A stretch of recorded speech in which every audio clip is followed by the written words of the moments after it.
Esse é o Ancapso e nós vamos falar do Alexandre de Moraes, que votou por condenar a 14 anos a mulher que pichou a estátua com o batom lá, a dona Débora Rodrigues dos Santos, que teria escrito "Perdeu o Mané" na estátua lá no STF, no dia lá do 8 de janeiro, condenada a 18 anos pelo Alexandre de Moraes. Ainda tem que ver o voto das outras pessoas no STF, mas esse voto é o que o Alexandre de Moraes tem feito para todo mundo mesmo. É um voto absurdo, uma coisa que não tem sentido nenhum. Eu já falei para vocês, acho um absurdo essa ideia do crime multitudinário, porque no final das contas nem todo mundo ali foi com o intuito de dar golpe de Estado. Algumas pessoas queriam golpe de Estado? Eu acho que algumas pessoas queriam golpe de Estado ali.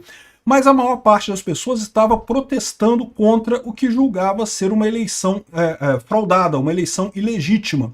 E protestar é direito de todo mundo. Inclusive, o que ela escreveu lá é algo típico de protesto, não algo típico de golpe de Estado, né?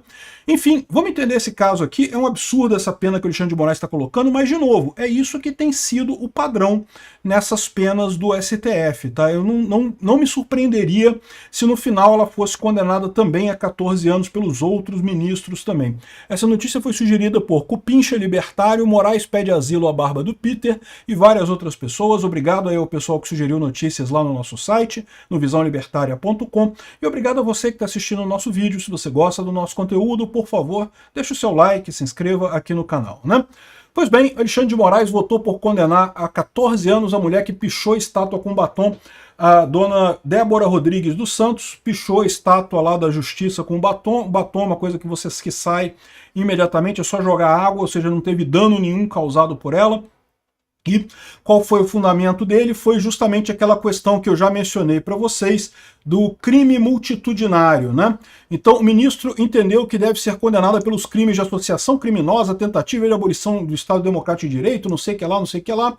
Aqui, ó, a invasão dos prédios públicos se deu em contexto de crime multitudinário, ou multidão delinquente, sendo dispensável, portanto, a identificação de quem tenha efetivamente causado os inúmeros danos acima exemplificados. Ou seja, o que ele quis dizer aqui é que quando você tem um crime cometido por um monte de gente ao mesmo tempo, não interessa quem fez o que exatamente.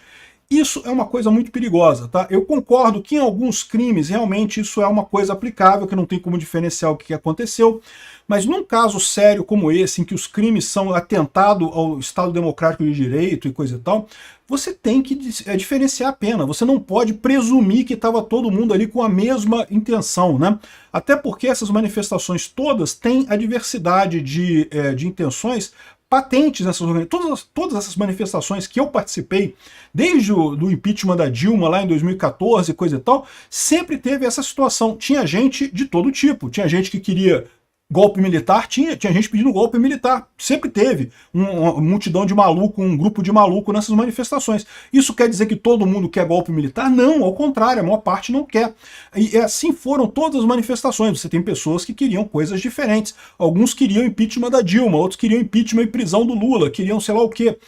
Eu queria os dois, impeachment da Dilma e do Lula também, né? Mas enfim, o problema é que nessa manifestação aqui, da mesma forma, eu não tenho dúvida nenhuma que haviam pessoas que queriam golpe de Estado.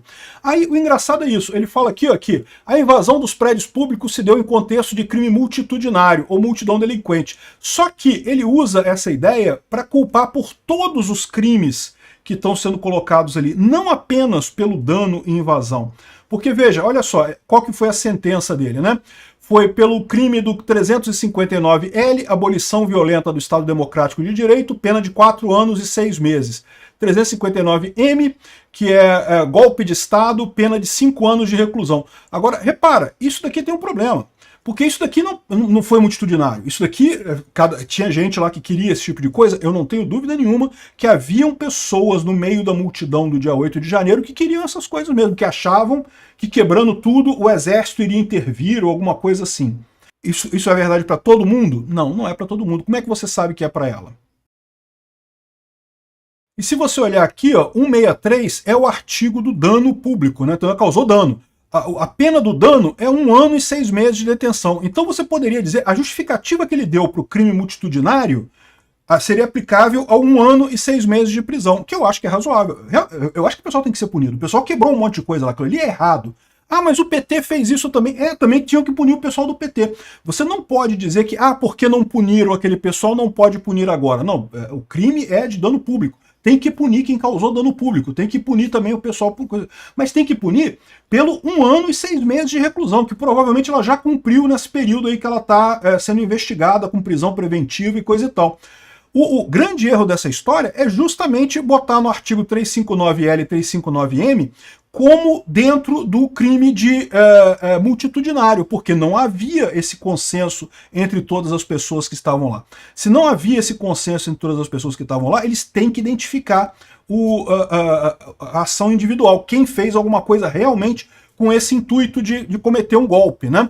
Além disso, tem outros problemas nessa história também, né? Se você ver aqui o Código Penal, artigo 163, destruir, inutilizar ou deteriorar coisa alheia, é o chamado crime de dano. E eu concordo, você destruir coisa alheia, você tem que pagar por isso, né? E aí ele diz aqui que é detenção de 6 meses a 3 anos e multa. Então ele colocou a dosimetria no meio da pena, né? 1 ano e 6 meses, o que é uma dosimetria puxada, para a moça é ré primária, nunca cometeu crime, nunca fez nada.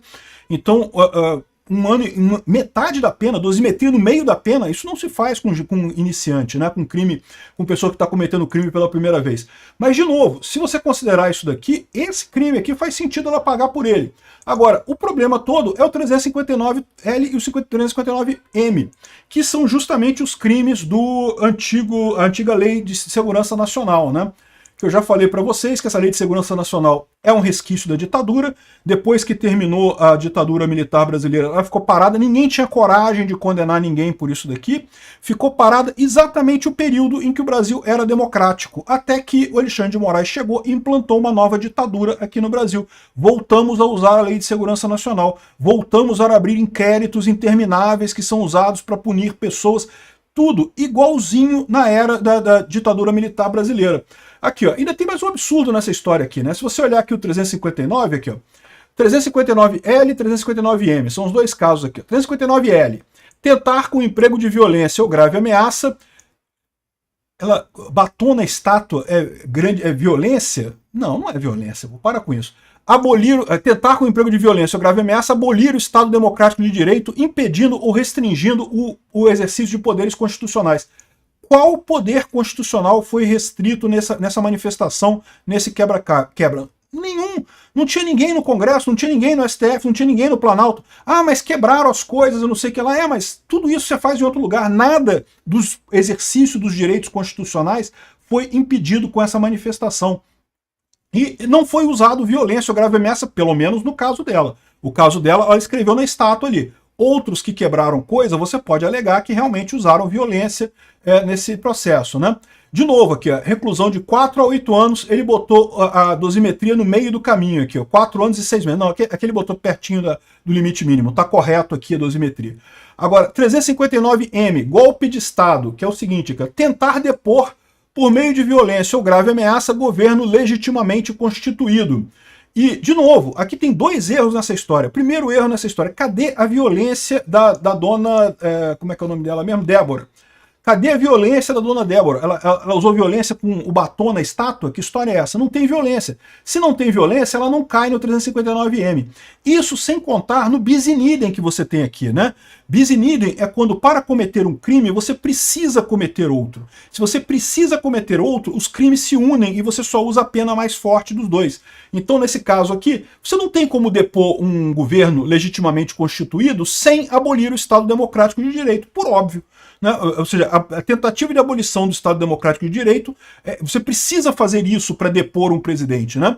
Então, ou seja, esses 2 artigos aqui estão em bis in idem. E são os 2 mais sérios. Nenhum dos 2 caberia no caso da dona Débora, mas mesmo dos outros casos deveria ser contado um só. Repare que esses pontos aqui são os mais sérios aqui.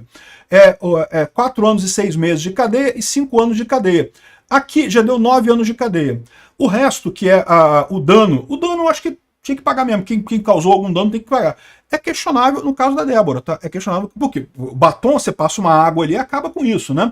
Eles colocam aqui ainda a deterioração do patrimônio tombado por conta de ser o patrimônio tombado lá em Brasília e também associação criminosa 1 ano e 6 meses, né? Tudo isso aqui tá puxado pra caramba a dosimetria aqui, tá?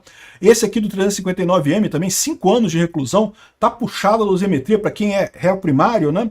Enfim, um absurdo essa decisão do Alexandre de Moraes, mas ele está apenas replicando, no caso dessa mulher, o que ele já fez para outras pessoas que também não mereciam uma pena tão alta nesse caso. É o que eu falo para vocês, um absurdo completo esse tipo de situação que a gente está vivendo, uma ditadura clara e aberta, um julgamento show que jamais deveria acontecer num Estado democrático de direito, é o que o Alexandre de Moraes está fazendo aqui no Brasil. Eu tenho certeza que a história vai responsabilizar ele por isso. Obrigado por assistir o vídeo até o final. Além de curtir, compartilhar e se inscrever no canal, considere se tornar patrocinador com valores a partir de R$ 1,99. Clique no botão Seja Membro abaixo para saber as condições e vantagens de patrocinar o canal. Mais informações sobre o nosso projeto, visite nossos sites indicados na tela.